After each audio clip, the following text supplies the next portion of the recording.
Hi, everyone. Welcome to Everyday Real English from Real Life podcast.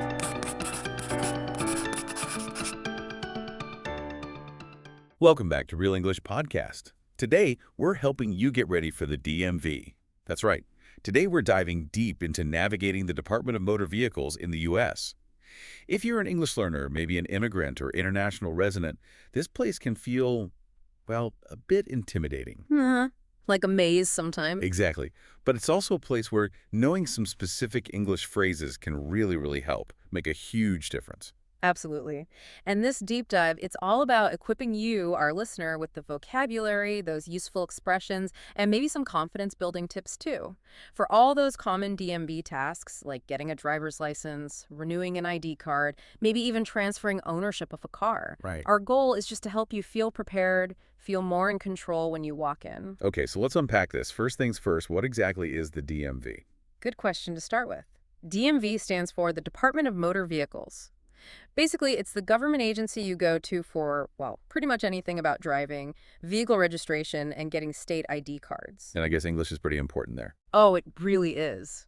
Crucial. Yeah. One thing to remember is that a lot of the official documents, the forms, they're only in English. Yeah. You might find online tools, like Google Translate, and they can be convenient for understanding things generally. Sure, for convenience. But, and this is important, those translations aren't legally binding. They have no legal effect.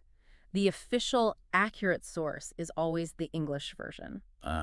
Okay. So the main takeaway there is machine translation helps, but it's not official. You really need to understand the English documents. Exactly. Perfectly. And actually, some specific pages on the DMV website, like the ones for forms or publications or online applications, often can't even be translated by those tools. Oh, wow. Yeah, so you often just have to interact directly in English. And another big point, if you're new to the U.S., your driver's license from your home country, it might only be valid for a limited time. Right, I've heard that. Yeah, usually it's up to a year from when you entered the U.S., maybe somewhere between 4 months and a year. It can vary. So getting a U.S. license often becomes a priority pretty quickly. And it's not just about driving, is it? Huh. I heard getting a state ID card, like a California one, is a good idea too. Oh, definitely. That's an excellent suggestion. An official U.S. ID card like the California State ID is proof of who you are. And the big benefit, you don't have to carry your passport around all the time, which is, a relief. That's huge. Yeah. And the best part, no driving test needed for an ID card. It works just as well as a driver's license for identification at banks, stores, even for domestic flights. That makes a lot of sense. A good first step, maybe? For sure. So, okay, let's say you're ready. You're going to the DMV. What are some key phrases? Let's get into the essential vocabulary you'll hear and probably need to use. Let's do it. So picture this. You walk into the DMV, you want your license. First thing you'll probably say is something like, I want to apply for a driver's license, or maybe apply for a permit. Apply for a license. Apply for a permit. Huh? Right. If you're just starting, you'll usually get a learner's permit first, or sometimes it's called a provisional license. That's like the practice license, right? Exactly. Before you get to the actual driving part, you usually need to pass a vision test. It's a quick check of your eyesight. Okay. Make sure you meet the standard, like 20/40 vision or better, usually. Then there's the knowledge test. People often call it the written test. Right. The rules of the road test. Yep. Usually on a computer these days. You definitely need to study for that one. And good news, you usually get like 3 chances to pass it. 3 tries. Okay, that's good to know. Phew. And then the big one, the road test. Yes, the road test. Or you might hear practical driving test or behind the wheel driving test. Behind the wheel. Got it. And this one is usually done in your own car. You either pass or you fail. Hopefully you pass with flying colors. Fingers crossed. But hey, if you do fail your test, don't sweat it too much. You can usually retake the test after a couple of weeks. Okay, good. So while you're going through all this, what kind of documents do you need? What should people bring? Documents. Very important. You'll definitely need some kind of photo ID. Maybe your current driver's license if you have one, or your passport. Passport, okay. If you have one, your social security number, or SSN, that's that 9-digit number. Right. And a really big one is proof of address or proof of residency.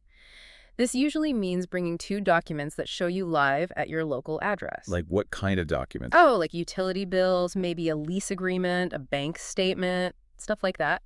And you'll definitely be asked to fill out this paperwork or handle various forms. Forms, IDs, proof of address. Got it. Okay, what about just the general interactions, like when you first walk in? What does that sound like? Right, the initial contact. You'll probably hear, do you have an appointment? Or maybe you need to ask, do I need an appointment? Especially for the driving test you mentioned. Exactly. Driving tests almost always require an appointment. You might also need to ask, could you tell me what window I should go to? Or maybe the employee asks you, what are you here to do? And then You'd say, I'm here to renew my driver's license or renew my ID card, or maybe transfer ownership of a used car, something clear like that. Okay. And of course, you'll likely need to pay the fee. Heads up, most application fees are non-refundable. Good to know. Non-refundable. And then assuming everything goes well, after you pass everything for your driver's license, you often get a temporary DL, like a paper license. It's usually valid for about 60 days. Okay, temporary one first. Yep. And then your official plastic card arrives in the mail, usually in about 3 to 4 weeks. Okay, that makes sense. Now let's maybe try to make this even more real. Huh. How about we listen to a short, kind of simulated conversation you might have at the DMV? Great idea. Let's set the scene. Imagine you're there, you're trying to get that first driver's license. Listen for some of those phrases we just talked about. Okay, listening. Here we go. Visitor. Hi, I'm here to apply for a driver's license. DMV employee. Okay. Do you have an appointment? Visitor. No, I don't. May I make one right now, please? DMV employee. Sure, you can. The soonest day available will be this Thursday. What time can you come in? Visitor. Thursday will be fine. I would like to do it sometime in the morning. DMV employee. I'll schedule you for 10 o'clock Thursday morning. And do you have a photo ID with you? Visitor. Yes, here's my ID. Also, I need to take my driving test. Do I need to fill out any paperwork now? DMV employee. Yes, I'm going to need you to fill this out. You can tune the application in at window C. Visitor. Thanks a lot. Okay, yeah, that sounded pretty realistic. Very straightforward. Let's break that down a bit. Sure. So when the visitor started with, I'm here to apply for a driver's license, that's perfect. Clear, direct. Tells the employee exactly why you're there. Right. Gets straight to the point. And the employee immediately asks, do you have an appointment? That seems like a standard first question. It really is. Do you have an appointment? Or asking, do I need an appointment? Super important for planning, especially, like we said, for driving tests. And asking, may I make one right now, please? That's a good, polite way to schedule it. Exactly. Polite and effective. And when the employee says, the soonest day available will be this Thursday, that helps you understand the timing. Then you can say what works for you. Like, I would like to do it sometime in the morning. Expressing that preference. Precisely. Knowing how to state your preference for a time, that's really helpful. Then the request, do you have a photo ID with you? Or maybe, can I see your ID? Just asking for your identification. Simple enough. And finally, I'm going to need you to fill this out or fill out this paperwork. That's about the application forms. Fill this out. Paperwork. Got it. And giving directions like, you can turn the application in at window C. That tells you exactly where to go next. Okay, perfect. Let's try a quick mini quiz for our listeners. Ready? Let's do it. All right. If the DMV employee says, please fill out this paperwork, what do they want you to do? Just take a second. They want you to complete the forms. Fill in the information. Exactly. Okay, here's another one. If you need to make an appointment, what's a good phrase you could use? You could say, may I make an appointment right now, please? Or even just, can I schedule an appointment? Great. Okay, so you've got the appointment, the paperwork's filled out, you know which window to go to. Now, the tests, the driving test, this is where nerves can kick in, right? And understanding the commands is key. Oh, absolutely. Knowing the vocabulary the examiner uses makes a huge difference. Let's start with the knowledge test or written test. Okay. Like we said, usually on a computer covers traffic rules. You really should study beforehand. The official driver's manual is good, but maybe look for practice tests online too. It helps. Good tip. Then comes the behind the wheel part. But before you even drive, there's that safety check, right? The pre-drive vehicle safety check. What happens there? Right. The examiner wants to see you know how your car works. They'll give commands. For example, roll down your window. Simple enough. Okay. Or they might ask you to show me arm signals for left turn, right turn, slow, or stop. Ah, the hand signals. The people still need those. You do for the test. So left turn is arm straight out, right turn is arm up, bent at the elbow like a square shape, and slow or stop is arm down, palm facing back. Okay, straight out, up, down. Got it. What else? They might say step on the brake pedal. Just press the brake with your foot. Or Honk the horn, press the horn button, make a noise. Beep, beep. Exactly. They'll also ask things like, how do you turn on the emergency flashers? That's the hazard lights button, usually has a red triangle on it. Makes all the turn signals flash. Okay, hazard lights and other basics. Yep. How do you turn on the headlights? Usually they mean the low beams. How do you turn on the windshield wipers? For rain.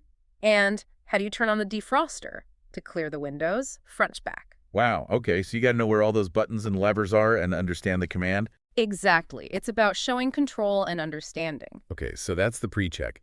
What about when you're actually driving? What commands will you hear then? During the drive itself, the commands are mostly directions. Pretty straightforward. Things like, at the corner, turn left. Or, at the corner, turn right. Turn left, turn right, okay. A really common one is, pull over and stop.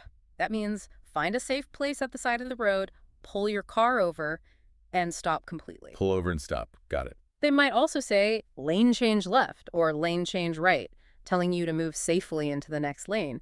And if they don't give a turning instruction, you just follow the road ahead. Keep going straight. Okay, follow the road. Seems clear. Yeah. But what if you make a mistake? Or don't understand something the examiner says?